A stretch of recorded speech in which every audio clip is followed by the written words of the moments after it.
hujan ni. Hujan gila, hujan rahmat cakap kau. Ini budak aku ni patutnya datang ni.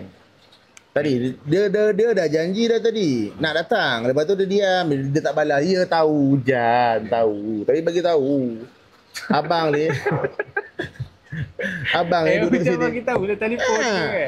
Bagi tahu telefon. Bang, kenapa saya tak boleh datang bang? Bagi tahu. Aku tak kisah. Aku jenis orang tak kisah.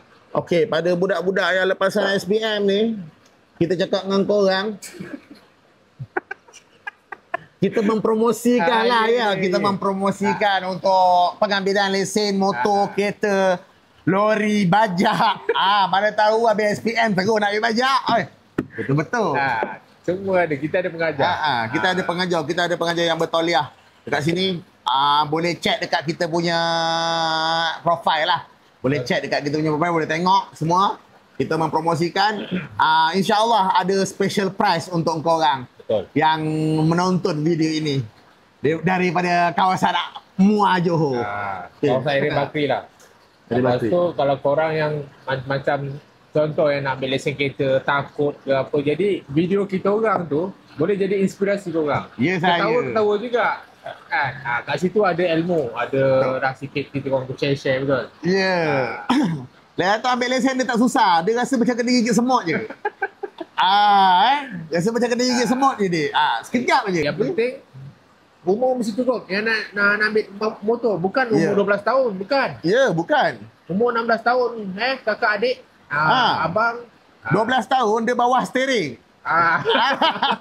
Dia tak nampak. Tak sampai. Itu kalau nak letak bantal, bongkong kan 6 bantal nak letak.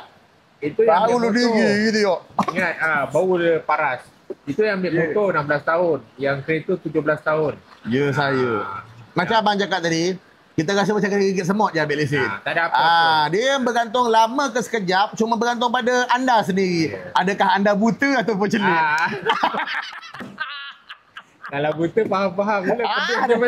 Lawak baik. Jadi kepada korang, yang mana yang berhajat, ada rezeki lebih, daripada korang mulu-kulu, kile tak ada lesen tu kan, kepada yang abang-abang, kepada abang-abang, kakak kepada kakak-kakak yang tak ada lesen, datanglah jumpa kami. Tukang Bancuh teh. Pendebar roti.